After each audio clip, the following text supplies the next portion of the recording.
Hello everyone, welcome है मेरे channel the garden corners में। और आज आप देख रहे हैं एक ट्रे गार्डन जिसे मैंने स्नेक प्लांट की हेल्प से आज से कुछ टाइम पहले क्रिएट किया था। आज की इस वीडियो में इस सेम स्नेक प्लांट के ट्रे गार्डन को रिक्रिएट करेंगे एंड इसके सॉइल मीडिया को चेंज करेंगे।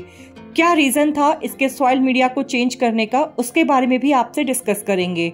तो चैनल पे बने रहिए और अगर आप मेरे चैनल पे न्यू हैं तो चैनल को सब्सक्राइब करना ना भूलें। तो सबसे पहले बात आती है कि क्यों करना पड़ा मुझे इसकी रिपोर्टिंग, तो उसके बारे में जानते हैं। ये मेरा एक ट्रे गार्डन है जिसको मैंने कुछ टाइम पहले स्नेक प्लांट की हेल्प से क्रिएट किया था। इससे रिलेटेड मेरी वीडियोस हैं ऑलरेडी चैनल्स पे, आप चेक कर सकते हैं, उन्हें डिस्क्रिप्शन बॉक्स में हम शेयर कर देंगे, आप देखिएगा। एक्चुअली क्या हुआ, इसको एक दिन हम वाटरिंग कर रहे थे। वाटरिंग करने के दौरान मैंने देखा जो इसकी सॉइल मीडिया है वो काफ़ी कॉम्पैक्ट हो गई थी और जो इसका ड्रेनेज सिस्टम था वो भी दिन पे दिन पुअर होता जा रहा था। और मुझे ऐसा लग रहा था कि इसके रूट्स को ऑक्सीजन नहीं मिल रही थी और प्लांट्स की जो ग्रोथ हो रही थी बट बहुत अच्छी ग्रोथ नहीं हो रही थी, जो एक स्नेक प्लांट जिस तरह से ग्रो करता है। तो इसीलिए मैंने डिसाइड किया कि इसके सॉइल को बदलकर एक इसमें फ्रेश सॉइल मीडिया डालना पड़ेगा।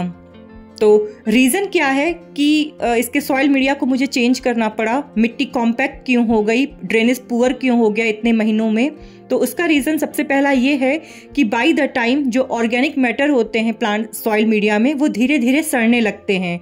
यानी कि मिट्टी में जो हम कंपोस्ट, कोकोपिट या कोई भी ऑर्गेनिक चीज़ें जो मिलाते हैं वो समय के साथ साथ टूटना या सड़ना स्टार्ट हो जाती है। यानी कि मिट्टी में बैठने लगती है और कंप्रेस हो जाती है और हवा और ड्रेनेज कम हो जाता है, इसी वजह से वो सड़ना स्टार्ट हो जाता है। दूसरी प्रॉब्लम आती है, रूट जो ग्रोथ करती है वो मिट्टी की स्ट्रक्चर को बदल देता है, जिससे प्लांट्स की रूट धीरे धीरे पूरे गमले में फैल जाता है। इससे टाइट और कॉम्पैक्ट हो जाती है मिट्टी। इसी वजह से आपको लगता है कि सॉइल चेंज हो गया है, क्योंकि हमने उस टाइम पे जब प्लांट शिफ्ट किया था तो सॉइल मीडिया बहुत अच्छा बनाया था। बट अभी क्या है कि इतने समय के बाद इन्हीं सब रीजंस की वजह से सॉइल चेंज हमें फील होता है। बार बार पानी देने से जो इसके न्यूट्रिएंट्स होते हैं वो निकल जाते हैं। मिट्टी में जब हम कुछ एसेंशियल न्यूट्रिएंट्स मिलाते हैं तो वो पानी के साथ साथ जब हम वाटरिंग करते हैं तो ड्रेनेज होल से उससे वो न्यूट्रिएंट्स निकलना स्टार्ट हो जाते हैं। तो जो कुछ मिनरल सॉल्ट होते हैं वो मिट्टी के ऊपर की सतह पे जमना स्टार्ट हो जाते हैं। इसीलिए मिट्टी का जो टेक्स्चर होता है और कलर होता है वो धीरे धीरे चेंज होना शुरू हो जाता है।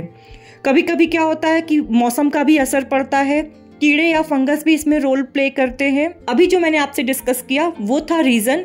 अब ये चेक करते हैं कि हम कैसे पहचानेंगे कि मिट्टी बदल गई है या खराब हो रही है। पहला पॉइंट, मिट्टी बहुत सख्त और कड़ी हो गई हो, पानी ऊपर ही ठहरा हुआ हो, ड्रेनेज होल से बाहर ना निकल रहा हो, जड़ें फैलने के लिए जगह ना बची हो, कभी कभी मिट्टी से स्मेल भी आना शुरू हो जाती है, या कभी कभी आपने नोटिस किया होगा कि सॉइल मीडिया के ऊपर वाइट कलर की एक लेयर या ग्रीन कलर की लेयर जमा होना स्टार्ट हो जाती हैं। तो ऐसा अगर होता है तो मिट्टी को या तो बदलना है या तो एरिएट करना बहुत ज़रूरी होता है, जिसके लिए हम गुड़ाई करते हैं। तो अब नेक्स्ट प्रोसेस है प्लांट्स को पॉट से निकालना। सबसे पहले पॉट से सारे स्नेक प्लांट को धीरे धीरे बाहर निकालेंगे। ध्यान रखेंगे कि रूट्स ज़्यादा टूटे नहीं। अगर मिट्टी बहुत हार्ड है तो पहले हल्का सा पानी छिड़क दें, जिससे मिट्टी थोड़ी सॉफ्ट हो जाएगी।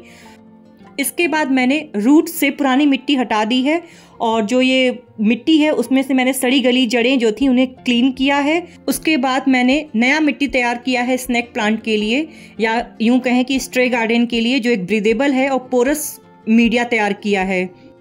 सॉइल मीडिया बनाने के लिए मैंने एग्जिस्टिंग सॉइल को यूज़ किया है, उसमें थोड़ा सा और क्वांटिटी सॉइल की मिलाया है क्योंकि सॉइल उस टाइम पे कम था। इसमें मैंने कंपोस्ट की जगह पे इस बार फिश मील मिलाया है, जो कि मैंने एक रिसेंट परचेज में आप सभी से शेयर किया था। चारकोल, बोन मील, नीम खली और रिवर सैंड और थोड़ी सी मात्रा में कोकोपिट ऐड करके मैंने सॉइल मीडिया तैयार किया है स्नेक प्लांट के लिए। याद रखिए, स्नेक प्लांट ज़्यादा गीली मिट्टी में सड़ जाता है, तो मीडिया ऐसा तैयार करें जो पूरा रेतीला हो और पोरस हो, वेल ड्रेन हो। सारे सामान को अच्छी तरह से मिक्स करेंगे और अगर कोई मोटा ऐसा कोई टुकड़ा रह गया है तो उसे भी हम अच्छे से प्रेस करके पाउडर रूप में कर लेंगे, ताकि इक्वल और इवन सॉइल मीडिया प्रिपेयर हो। अब इसके बाद पॉट में हम ड्रेनेज होल को कवर करेंगे। तो टिकरी का यूज़ किया है मैंने ड्रेनेज होल को कवर करने के लिए, और सॉइल मीडिया को इस ट्रे में मैंने फिल किया है। फिल करने के बाद मैंने कुछ कटिंग्स ली हैं। मैंने एग्जिस्टिंग प्लांट की कटिंग भी यूज़ किया है और कुछ कटिंग्स मैंने अपने गार्डन से भी ऐड किया है। तो कुल 8-10 प्लांट की कटिंग्स मैंने यूज़ किया है इस ट्रे गार्डन को क्रिएट करने के लिए। अगर आप भी स्नेक प्लांट की ट्रे गार्डन क्रिएट कर रहे हैं तो आपके गार्डन में जो भी वैरायटी के स्नेक प्लांट हो उनको अपने कटिंग से ग्रो कर सकते हैं, या आप नर्सरी से भी बाय करके इस तरह का ट्रे गार्डन बना सकते हैं। फिलहाल मेरे गार्डन में जितने भी स्नेक प्लांट की वैरायटी थी उन सबके बेबीज़ को कलेक्ट करके मैंने ये ट्रे गार्डन तैयार किया है। सभी प्लांट में से मैंने एक एक बेबीज़ को कलेक्ट करके इसे लेयर वाइज मैंने क्रिएट किया है। तो मैंने लेयरिंग इस हिसाब से की है कि जो ड्वार्फ वैरायटी है उनको मैंने आगे रखा है, उसके बाद मीडियम साइज़ के प्लांट और उसके बाद जो लॉन्ग या टॉल लेंथ के प्लांट होते हैं इस तरह से मैंने इन्हें अरेंज किया है। तो बाकी प्रोसेस आप इस तरह से देख सकते हैं। जब तक ये प्लांट लगाने का प्रोसेस चल रहा है तब तक हम लोग कुछ प्रिकॉशंस एंड टिप्स समझ लेते हैं। रिपोर्टिंग के बाद 7 से 10 दिन तक फर्टिलाइज़र बिल्कुल भी यूज़ ना करें। वो कोई भी फॉर्म हो सकता है, सॉलिड, लिक्विड, कुछ भी फॉर्म में।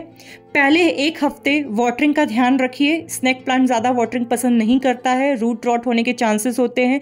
जैसा कि आपको पता है मॉनसून का सीज़न भी चल रहा है, तो वाटरिंग का खास ध्यान रखें। अगर ट्रे हैवी है तो उसे उठाने में मदद लीजिए ताकि प्लांट्स डिस्टर्ब ना हो, क्योंकि जब आप ट्रे गार्डन क्रिएट करते हैं, शैलो पॉट होता है, तो आप प्लांट्स जिस तरह से अरेंज करते हैं प्लांट सेटिंग नहीं हुई होती है। तो अगर आप हैवी पॉट में ट्रे गार्डन क्रिएट कर रहे हैं तो प्लांट्स को मूव करने में, यानी कि पॉट्स को मूव करने में प्लांट्स हिल सकते हैं। तो बिना किसी की हेल्प के हैवी प्लांटर्स को इधर से उधर मूव ना करें। रिपोर्टिंग करते समय साफ हाथ और साफ टूल्स का ही इस्तेमाल करें।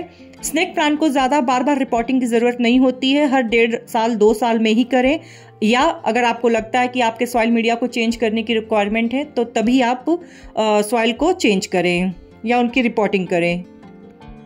ट्रे गार्डन बनाने के लिए हमेशा टेराकोटा पॉट्स का यूज़ करें। उसमें भी कई डिज़ाइंस के पॉट्स आते हैं, तो उनमें आप ट्रे गार्डन क्रिएट कर सकते हैं।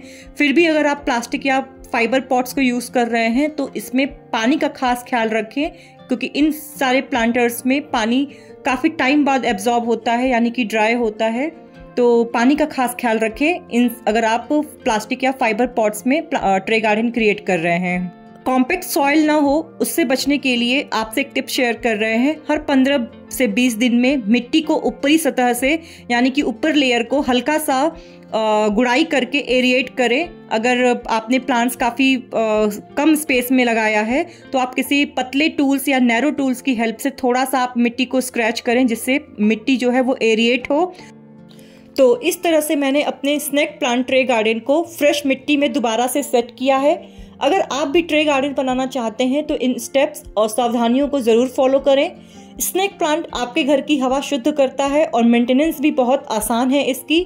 तो आप भी अपने घर में एक ट्रे गार्डन ज़रूर क्रिएट करें, स्नेक प्लांट से रिलेटेड अपने गार्डन में ऐड करें। अगर ये वीडियो आपको अच्छी लगी है तो लाइक, शेयर एंड सब्सक्राइब करना ना भूलें। मिलते हैं आप सभी से नेक्स्ट वीडियो में, तब तक के लिए हैप्पी गार्डनिंग।